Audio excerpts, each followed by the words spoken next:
ایک ایسی خبر ہے جس نے دلوں کو چھلنی کر دیا ہے. جس بندے نے اس امت کو حضور کے ساتھ جوڑا اور جوڑنے کی بھی اخیر کر دی، آج وہ عظیم مجاہد رخصت ہو گیا ہے. الحاج شیخ الحدیث بابا جی خادم حسین رضوی صاحب فوت ہو گئے.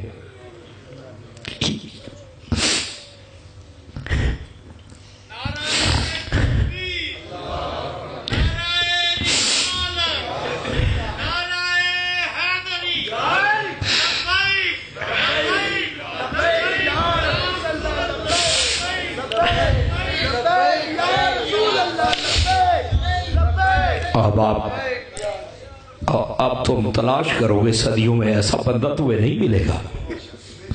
دیکھ لینا دکانداری کرنے والے تمہیں بڑے نظر آئیں گے، جبے و کبے والے بھی تمہیں نظر آ جائیں گے. ایسا درویش ہمیں ڈھونڈ کے دکھانا. سنیو، زندہ بندے کی قدر کر لیا کرو، مرنے کے بعد ہی تم نے نعرے لگانے ہوتے ہیں. کتنی لوگوں نے مخالفت کی لیکن اس نے گنبد خضرا کو ہی دیکھا ساری زندگی. ہمارے ساتھ یہ ظلم و ستم شروع سے ہو رہا ہے. میرے امام علی مقام کے ساتھ بھی کچھ ایسا ہی ہوا تھا. امام حسن مجتبی کے ساتھ بھی ایسا ہی ہوا تھا. لیکن ذریعہ تم کب بیدار ہوگے بتاؤ؟ خدا کے لیے تھوڑا سا جاگو. ناموس رسالت کی محافظ رہو. ہر طرف سے فتنے سر اٹھائے ہوئے ہیں. بظاہر تو اس بندے کی ٹانگیں نہیں تھی، لیکن اس نے جتنا ہمیں تکڑا کیا ہے تاریخ یاد رکھے گی. لیکن حضرت مرکزی ہوتا بڑی تکلیف ہوتی تھی لوگوں کو کہ بابا دھرنا دے دیتا ہے، بابا روڈ بند کر دیتا ہے. اپنے لیے تو ظالموں کبھی نہیں کیا تھا نا، حضور کے لیے ہی کرتا تھا نا. کہاں ہے وہ بے غیرت تاجر، وہ بے غیرت حکمران، وہ کتے وڈیرے کدھر ہیں؟ جاؤ خوش ہو جاؤ. مر گیا ہے وہ. لیکن حقیقت یہ ہے خدا کی قسم مدینے والا بھی اس کا استقبال کرے گا. تمہیں کیا پتا؟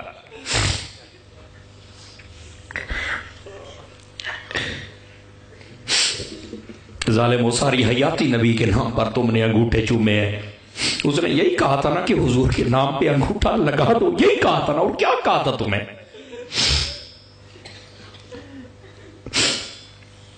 لوگوں نے سوائے مخالفت کے بک بک کے اور کچھ نہیں کیا. آج وہ سورج ڈوب گیا ہے. دیکھوں گا جب ایسی روشنی پھر آئے گی. ترستے رہ جاؤ گے ایسے نعروں کو. اپنے علماء کی قدر کرو.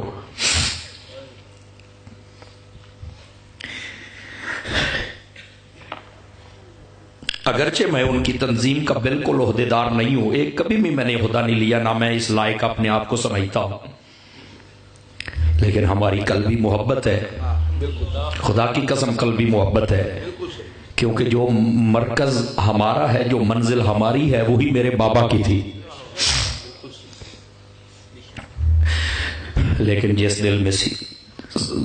دل میں حضور کی محبت ہے نا، وہی سمجھتا ہے کہ آج کتنا بڑا خسارہ اہل سنت کو ہوا ہے.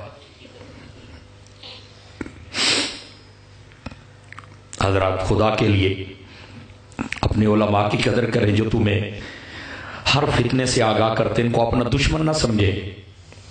حضور نے فرما دیا موت العالمی موت العالمی موت العالم.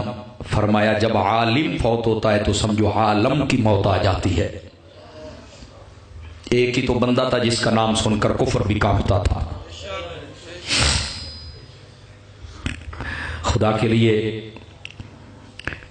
میں بڑے درد دل سے کہہ رہا ہوں آپ سب حضرات کو، جیسے غازی علم الدین شہید نے کہا تھا نا، جب ان کو پھانسی دینے لگے تو کہنے لگے دیکھ ہم تجھے ختم کر رہے ہیں. تو اس نے ایک بات کہی تھی، دوستو آج اس بات کو اپنے دل میں لے کے جانا. اس نے کہا میں جا رہا ہوں پر میرا چھرا باہر ہی ہے. جب بھی کوئی گستاخ سر اٹھائے گا نا تو کوئی نہ کوئی آ کے اس کا سر قلم کر دے گا. دوستو خدا کے لیے ہاتھ جوڑ کے بیٹھا ہوں. بابا جی چلے گئے ہیں لیکن بابے کا مشن زندہ رہنا چاہیے. سمجھ آ رہی ہے میری بات کی؟ خدا کے لیے ساری زندگی حضور سے وفا کرنا. اس بندے نے تم سے اپنے لیے تو کچھ نہیں مانگا تھا نا, حضور سے وفا کا ہی کہتا تھا نا, تو کیا ہم وہ بھی نہیں کر سکتے؟ خدا را خدا را خدا را, اب تو آنکھیں کھول لو. اور یہ اہل سنت کی قیادت کی صفوں میں جتنا بڑا خلا ہے یہ کبھی پورا نہیں ہوگا. میری بات لکھ لیں آپ, کبھی پورا نہیں ہوگا. ایسے مجاہد صدیوں کے بعد پیدا ہوتے ہیں. اللہ تعالیٰ غرق کرے ان لوگوں کو, تباہ و برباد کرے ان لوگوں کو جنہوں نے ساری زندگی ان کو سر نہیں اٹھانے دیا, طرح طرح کے فتنے کھڑے کیے. اور وہ جو ہمارے کہلواتے تھے اور ٹانگے کھینچتے تھے, خدا ان کو بھی غیرت دے. دوستان مکرم, جب سے پتہ چلا ہے بڑی بے چینی ہوئی ہے. یقین فرمائے میرے ساتھ یہ ہمارا بھائی ہے, یہ آپ جاتے رہتے حافظ رمضان صاحب انگلینڈ والے, ان کا بھی آج والد فوت ہو گیا ہے. ہاں یہ ان کا بھتیجا ہے, کہہ رہا ہے کہ مجھے اپنے دادے کا سن کر اتنا افسوس نہیں ہوا جتنا مجھے اپنے بابے کا سن کے افسوس ہوا ہے. اور یقین فرمائیے اسد کھانا رکھ کے آیا ہے, خدا کی قسم نہیں کھایا گیا. آپ ہاتھ بھی نہیں لگایا ہم نے. کیسے کھائیں بتاؤ, کیسے کھائیں؟ آپ کو نہیں پتا ہے ہم اجڑ چکے ہیں. آپ کو نہیں پتا ہے, میں آپ کو صحیح کہہ رہا ہوں. ایک میدان خالی ہو چکا ہے. دوستو خدا کے لیے تھوڑا سا جاگو. میں نے ایک دوست کی بات پڑھی, اس نے بڑی سچی بات کہی, میرے دل کو لگی. ایک مرغے سے کسی نے پوچھا کہ تو اذانیں بھی دیتا ہے اور تہجد کے وقت لوگوں کو اٹھاتا بھی ہے, پھر تجھے یہ حلال کرتے ہیں, پھر تجھے چھری تلے آنا پڑتا ہے. اس نے کہا یہ قوم بد نصیب ہے, جو ان کو جگاتا ہے یہ اسے حلال کر دیتے ہیں, یہ اسے مار دیتے ہیں. اس نے کہا یہ بد نصیب قوم ہے. خدا کے لیے جاگو. کب جاگو گے؟ لیکن اس نے ایک بات کہی, اس نے کہا اللہ کا اس بات پر شکر ضرور ہے کہ ہمیں جب بھی موت آتی ہے اللہ کے نام پہ آتی ہے, ہم ویسے حلال ہی نہیں ہوتے ہیں. دوستو خدا کے لیے سمجھنے کی کوشش کرو. آج وہ بات مجھے میرے ذہن میں دوبارہ جاگ اٹھی کہ واقعی جو قوم کو جگاتا ہے نا اس کے ساتھ ہوتا ہی ایسے. یہ کوئی بہت بڑی سازش ہوگی, یہ میری بات لکھ لینا. اتنی جلدی ہمارے بندے جاتے نہیں ہیں, سمجھ, یہ کوئی سازش ہے. حاجی فضل کریم صاحب کے ساتھ بھی بہت بڑی سازش ہوئی تھی. قائدین کے ساتھ ایسا کیا جاتا ہے. بہرحال یہ غرق ہو جائیں گے یہ ظالم, یقین فرمائیں. یہاں تو ممتاز قادری کو پھانسی دینے والا ذلیل ہو رہا ہے, ان کی کیا اوقات ہے. جو بھی ہوگا وہ ذلیل ہوگا, میری بات یاد رکھنا. اب دیکھنا عرش کا مالک ان کے ساتھ کیا کرتا ہے, ان کا حشر کیا ہوگا, آپ دیکھ لینا. ہائے ہائے ہائے ہائے.